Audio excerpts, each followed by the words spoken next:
This game involves an element of financial risk and may be addictive.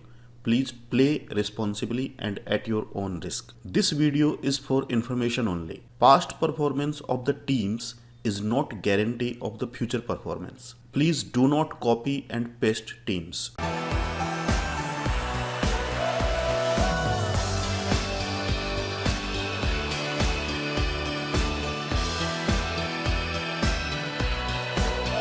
उत्साह, उमंग और उम्मीदों को परवान चढ़ाने के लिए हर साल की तरह ही इस साल यानी 2021 में भी आईपीएल 9 अप्रैल से शुरू होने जा रहा है। उम्मीदें तब और भी बढ़ जाती हैं जब प्रत्येक मैच में ग्रैंड लीग में फर्स्ट प्राइज के रूप में 1 करोड़ रुपए मिलते हैं। हर आईपीएल मैच की आखिरी बॉल फेंकने के साथ ही फैसला हो जाता है एक करोड़पति का तथा कुछ लखपतियों का। 40-50 लाख लोगों की ग्रैंड लीग में बिना किसी तैयारी के खेलना ठीक उसी प्रकार है जैसे युद्ध के मैदान में बिना हथियारों के उतरना। आपकी ग्रैंड लीग की तैयारियों को एक अलग लेवल पर पहुंचाती है हमारी स्ट्रेटजी हिस्ट्री रिपीट्स इटसेल्फ, यानी इतिहास स्वयं को दोहराता है। इस श्रृंखला के तहत आज हम आपके लिए लाए हैं चेन्नई सुपर किंग्स सीएसके और दिल्ली कैपिटल्स डीसी के बीच खेला जाने वाला आईपीएल 2021 का दूसरा मैच। इस वीडियो में हम इन दोनों टीमों के बीच आज तक आईपीएल के इतिहास में 2008 से लेकर 2020 तक जितने भी मैच खेले गए हैं उन सभी मैचेस की ग्रैंड लीग में फर्स्ट रैंक लाने वाली यानी कि ड्रीम टीम प्रेजेंट करेंगे। आईपीएल के आज तक 13 संस्करण खेले जा चुके हैं जिनके दौरान इन दोनों टीमों के बीच कुल 23 मैच खेले गए हैं। 2016 एवं 2017 में चेन्नई टीम पर बैन था, इसलिए मैचेस की संख्या थोड़ी कम है। हमारे इस वीडियो में 2020 से शुरू करके हम 2008 तक साल दर साल slide bye slide dream team present करेंगे। वीडियो के दौरान हमने कुछ शॉर्ट शब्दों का उपयोग किया है जिनके मायने इस प्रकार हैं। AF means allrounder faster, AS means allrounder spinner, 1FB means first number का फास्ट बॉलर जो बॉलिंग की शुरुआत करता है, 2FB means second number fast bowler, 3FB means third number fast bowler, MSD stands for Mahendra Singh Dhoni, MS means main spinner, 1SB means first या main spin bowler, 2SB means second और second spinner bowler. First spin bowler और second spinner को आप यूं समझिए कि किसी एक मैच में अगर हरभजन सिंह और पीयूष चावला दोनों खेल रहे हैं तो उस मैच में मेन स्पिनर हमारे होंगे हरभजन सिंह, क्योंकि उन्होंने इंटरनेशनली ज्यादा मैच खेले हैं और वो ज्यादा लोकप्रिय और ज्यादा सक्सेसफुल स्पिनर है। तो main spinner Harbhajan Singh, second number spinner Piyush Chawla. 2NS भी सेकंड नंबर स्पिनर को दर्शाता है। WCB means wicket keeper batsman, BAF means batting allrounder faster, BAS means batting allrounder spinner. Captain को हमने ग्रीन कलर से ड्रीम टीम में हाईलाइट किया है, वाइस कैप्टन को हमने ब्लू कलर से हाईलाइट किया है। BOAF मतलब बॉलिंग ऑलराउंडर फास्टर और BOAS मतलब बॉलिंग ऑलराउंडर स्पिनर। आइए 2020 का दूसरा मैच जो कि आईपीएल 2020 का 34वां मैच था, एक उदाहरण के द्वारा हम इन सब चीजों को समझते हैं। जैसा कि आप स्क्रीन पे देख पा रहे हैं 2020 के दूसरे मैच की ये पूरी कैलकुलेशन आपके सामने है। लेफ्ट हैंड साइड के अंदर चेन्नई सुपर किंग्स जिन्होंने पहले बैटिंग करी थी, 1 से लेकर 11 नंबर तक बल्लेबाजी के क्रम में इनके सभी खिलाड़ियों के नाम लिखे गए हैं और उसके सामने लाल कलर से रेड कलर से उन्होंने इस मैच में जितने फैंटेसी पॉइंट स्कोर किए थे वो लिखे गए हैं। दाहिनी तरफ दिल्ली कैपिटल्स हैं, 1 से लेकर 11 तक बल्लेबाजी के क्रम में सभी खिलाड़ियों के नाम और उसके आगे उन्होंने जितने फैंटेसी पॉइंट स्कोर किए थे वो लिखे गए हैं। हर साल टीमों में खिलाड़ी बदलते रहते हैं, लेकिन कुछ नहीं बदलता तो वो है खिलाड़ियों का रोल। प्रत्येक टीम में कुछ बैट्समैन होते हैं, कुछ ऑलराउंडर होते हैं, कुछ बैटिंग ऑलराउंडर होते हैं, कुछ बॉलिंग ऑलराउंडर होते हैं, कुछ प्योर बॉलर होते हैं। खिलाड़ी बदलते जाएंगे लेकिन खिलाड़ियों के रोल जो है वो इसी प्रकार से रहते हैं। अगर हम बात करें 2020 में मुंबई इंडियंस की तरफ से कीरोन पोलार्ड अगर बैटिंग ऑलराउंडर का रोल निभा रहे थे तो हो सकता है 2021 में वो रोल आपको हार्दिक पांड्या निभाते हुए दिखे। तो इन सब चीजों को ध्यान में रखते हुए किस प्रकार से ड्रीम टीम क्रिएट करनी है वो अगली स्लाइड में आप ध्यान पूर्वक देखिए। ड्रीम टीम के अंदर 6 खिलाड़ी सीएसके की तरफ से हैं और 5 खिलाड़ी दिल्ली कैपिटल्स की तरफ से हैं। सैम करन ऑलराउंडर फास्टर के रूप में हमने इनको रखा है क्योंकि बैटिंग में इन्होंने ज्यादा पॉइंट स्कोर नहीं किए, बॉलिंग में इन्होंने कुछ पॉइंट स्कोर किए, तो ये हमारी ड्रीम टीम में है। Faf du Plessis pure second number batsman है। सेन वाटसन, इन्होंने बॉलिंग नहीं करी थी इसलिए थर्ड नंबर बैट्समैन के रूप में है। और Ambati Rayudu pure fourth number batsman. Ravindra Jadeja as a allrounder spinner के रूप में है और दीपक चाहर पहले नंबर के फास्ट बॉलर। तो खिलाड़ियों का रोल उनके सामने ब्रैकेट के अंदर लिखा गया है। इसी प्रकार से दिल्ली कैपिटल्स की तरफ से शिखर धवन, इन्होंने मैच में सेंचुरी लगाई थी, 151 फैंटेसी पॉइंट इन्होंने स्कोर किए थे, प्योर सेकंड नंबर बैट्समैन है। मार्कस स्टोइनिस ऑलराउंडर फास्टर हैं। अक्षर पटेल ऑलराउंडर स्पिनर हैं। कैगिसो रबाडा दूसरे नंबर पे बॉलिंग के लिए आए थे और एनरिक नॉर्थजे तीसरे नंबर पे बॉलिंग के लिए आए थे। तो इस प्रकार से खिलाड़ियों के रोल भी लिखे गए हैं ताकि आपको ड्रीम टीम क्रिएट करने में अगर खिलाड़ी चेंज भी हो जाता है तो आसानी रहे। ठीक इसी प्रकार स्लाइड बाय स्लाइड प्रत्येक मैच की ड्रीम टीम प्रेजेंट की गई है। तो वीडियो को ध्यानपूर्वक देखिए, केयरफुली देखिए। हम मिलते हैं वीडियो के लास्ट में कुछ इंपॉर्टेंट अनाउंसमेंट्स के साथ।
रुकिए, अभी वीडियो खत्म नहीं हुआ है। इस IPL 2021 के दौरान आपको टीवी पर अप स्टॉक्स के भी ऐड देखने को मिलेंगे, जो कि IPL 2021 के ऑफिशियल पार्टनर हैं। अप स्टॉक्स भारत का सबसे तेजी से बढ़ता हुआ स्टॉक ब्रोकर है। अगर आप share market, mutual funds, stocks, digital gold इनमें रुचि रखते हैं तो वीडियो के डिस्क्रिप्शन में दिए हुए लिंक के थ्रू भी आप अपना अकाउंट अप स्टॉक्स में खोल सकते हैं। So do like, share and subscribe the channel. तो मिलते हैं अगले वीडियो में। Till then, good bye.